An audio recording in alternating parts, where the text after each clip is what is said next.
মা মা আমি খেলতে যাচ্ছি। যা মা, কিন্তু বেশি দূরে যাস না। মিনতি, আজ একটু ভাত বেশি করে রেঁধো। কাজ করতে করতে খুব খিদে পেয়ে যায়। ঠিক আছে, হবে।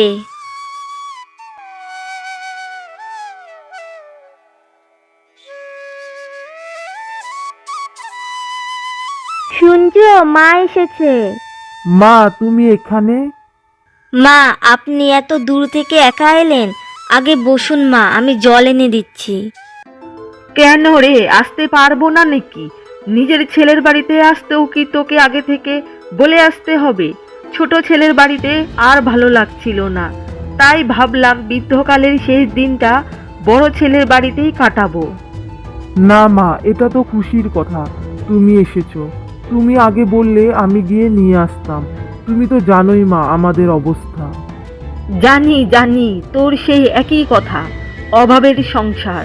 শহরে ছোট ছেলের বাড়িতে ছিলাম, শুধু বড় বড় কথা আর অহংকার। তাই ভাবলাম নিজের জায়গাতেই যাই, অন্তত একটু শান্তিতে থাকতে পারবো। একদম ঠিক করেছেন মা, আপনি এসেছেন, আমাদের এই গরিব ঘরটা আজ খুশিতে ভরে গেল। ঠাম্মা, তুমি আমাদের সাথে থাকবে? হ্যাঁ রে দিদি ভাই, আমি এখন থেকে এখানেই থাকবো। কি রে অনিল, এই কি রান্না?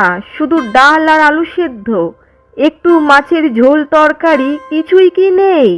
মা, এবার বর্ষায় আমার খেতে অনেক অনিষ্ট হয়ে গেল।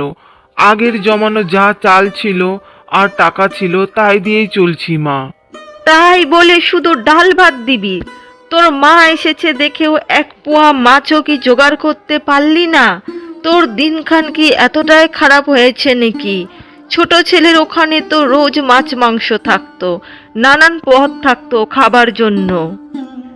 মা, আমরা গরিব মানুষ, প্রতিদিন সব রকম খাবার জোটে না, কিন্তু আমি চেষ্টা করি যেন ভালোবাসা দিয়ে অন্তত খাওয়াতে পারি। ভালোবাসা দিয়ে পেট ভরে নাকি? না মা, পেট হয়তো পুরো ভরে না, কিন্তু মনটা যেন খালি না থাকে সেই চেষ্টাই করি। মা, তুমি খেয়ে নাও। মিনতি যতটুকু পেরেছে মন দিয়েই করেছে। মা, আপনি একদম রাগ করবেন না। কাল সকালে মিনির বাবা যেমন করেই হোক অল্প তাজা মাছ নিয়ে আসবে। এখন মা এই আলু সেদ্ধ ভাতটুকুই খেয়ে নেন। হবে হবে, এখন যা দিয়েছো তাই খেয়ে নিচ্ছি। এই পোড়া কপালে যা আছে তাই তো হবে। এই মাছটা কোথা থেকে এলো? মা, মিনির বাবা আজ সকালেই বাজারে গিয়ে আগে মাছটা নিয়ে এসেছিল। কালকে আপনি বলেছিলেন মাছের কথা, তাই ভাবলাম আপনার জন্য রান্না করি। তোর তো নিজেরই কিছু নেই, তাও আবার আমার জন্য এসব করার কি দরকার? মা, আপনি তো বাড়ির বড়, আপনার জন্য না করলে কার জন্য করব? ঠাম্মা, আজ আমরা মাছ খাবো, মা তোমার জন্যই বানাচ্ছে। দেখি তোর মা কেমন রান্না করে। মা, আপনি একটু বিশ্রাম নিন, রোদে বসে থাকলে শরীর খারাপ করবে যে। তুই নিজের কাজ কর, আমার জন্য এত ভাবতে হবে না। আপনি ভালো থাকলেই তো আমাদের ভালো লাগে মা।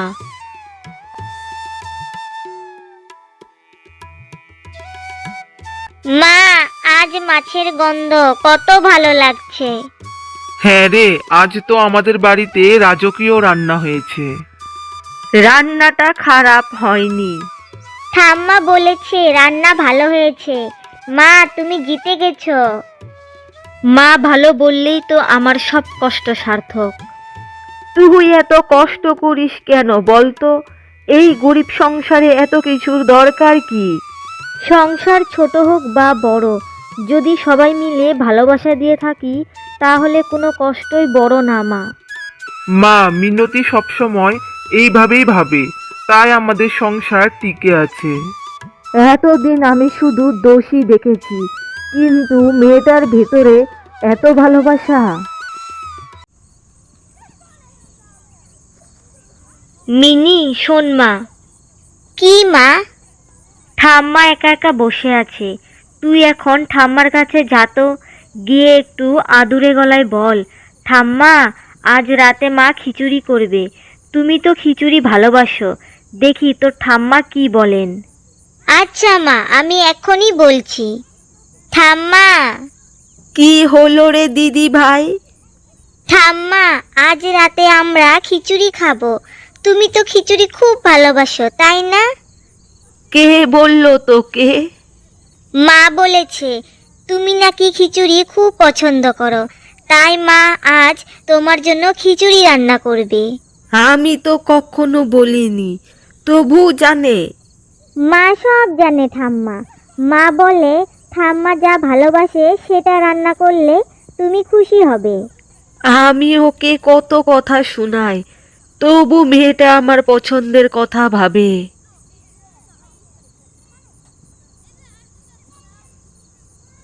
মিনতি, মা কিছু লাগবে? তুই খিচুড়ি বানাচ্ছিস? হ্যাঁ মা, আপনি খেতে ভালোবাসেন তাই বানাচ্ছি। আমি তোকে এতদিন কত কিছু বলেছি, তুই কিছু মনে করিস না। আপনি বড় মা, আপনার কথা শুনে যদি আমি কষ্ট পাই তাহলে সংসার কেমন করে চলবে মা? আপনার তো মিনির বাবা আছে, আমরা আছি, আপনি কেন আমাদের থেকে দূরে দূরে থাকেন মা? আসলে ভয় পাই রে বৌমা, ভয় পাই। তোরা যদি আমাকে পর করে দিস, ছোট ছেলের বউ তো আমাকে একটা বোঝা মনে করতো। ভাবলাম এখানে যদি তুই আমাকে বোঝা বলে ভাবিস, তাই নিজেকে গুটিয়ে নিয়েছিলাম। এই জন্য একটু কড়া হয়েছিলাম। এ কথা আমরা ভাবতেও পারি না মা, আপনি তো আমাদের মা। মাকে কি কেউ বোঝা মনে করতে পারে?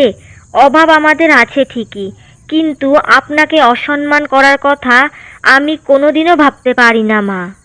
ভুল বুঝেছিলাম বৌমা, তুই শুধু ভালো বউ না, তুই সত্যি একজন ভালো মনের মানুষও। ছোট বউয়ের ঐশ্বর্য ছিল, কিন্তু তোর মতো মন ছিল না।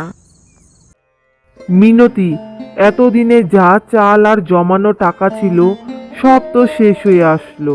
আমি এখন কি করি বলো তো? পরিবারের 4টে প্রাণ আমি কি করে খাওয়াবো? তুমি চিন্তা করো না গো, কপালে যা আছে তাই তো হবে। আজ মহাজনের কাছে গিয়েছিলে? গিয়েছিলাম, সে বলেছে আগের ধার শোধ না করলে আর টাকা দেবে না। তুমি এত ভেবো না, এই কঠিন সময়ে ভগবান একটা না একটা পথ নিশ্চয়ই দেখাবে। অনিল শোন, অনেক তো কড়া কথা বলেছি এই কয়দিন। এখন এই বুড়ো মায়ের সামান্য জিনিসটা নে তো বাবা। মা, এটা কেন? তুই এটা নিয়ে বাজারে যা, কোনো ভালো দোকানে এগুলো বিক্রি করে ঘরের জন্য চাল আর মাঠের জন্য সার আর বীজ কিনে নিয়ে আয় বাবা। না মা, আমি এটা নিতে পারবো না। বাবা, শহরে আমি অপমান পেয়েছি, কিন্তু এখানে এসে বুঝলাম সত্যিকারের সংসার কি। তোরা আমাকে সম্মান দিয়েছিস, এবার আমাকে তোদের জন্য কিছু করতে দে। না মা, এটা আমি কিভাবে বিক্রি করব? অভাব আমাদের আছে, কিন্তু কষ্ট করা ছাড়বো না মা। আমি এটা বন্ধকে রাখবো, আর মহাজনের থেকে কিছু টাকা ধার নিব, আর কষ্ট করে তোমার সোনার বালাটা আমি আবারও নিয়ে আসবো মা। তুমি আমাদের সাথে আছো মা, এখন আমাদের ভাগ্য পাল্টাবেই মা। তারপর শুরু হলো এক নতুন লড়াই। অনিল দিনরাত কষ্ট করে মাঠে হাড়ভাঙ্গা খাটুনি দিল। আর বাড়ির পেছনের জমিতে মিনতি আর মা মিলে নানান ধরনের সবজি চাষ শুরু করলো। মায়ের অভিজ্ঞ হাতের ছোঁয়ায় যেন সবজির ক্ষেতি ফলে ফুলে উঠেছে। আর অনিলের কঠোর পরিশ্রমে ক্ষেত ভরে উঠেছে। মিনতি, মা, তোমরা সবাই বাইরে এসো। আমাদের ক্ষেতের ফসল আর টাটকা সবজি বিক্রি করে মহাজনের সব ঋণ শোধ করেছি।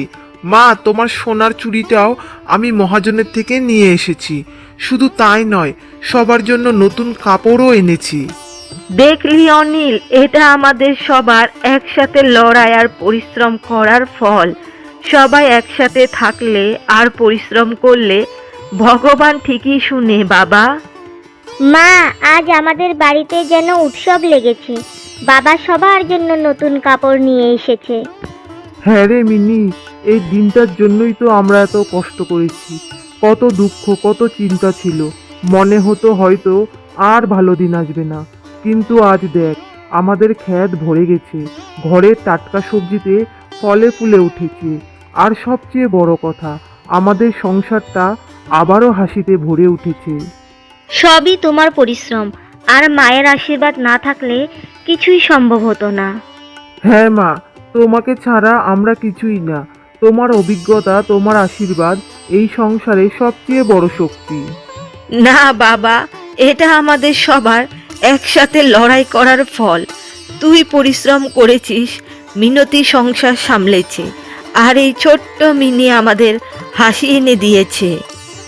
এখন আমাদের পরিবার পুরো হয়ে গেছে ঠাম্মা। আজ থেকে আমরা সবাই সুখে দুঃখে একসাথে থাকবো।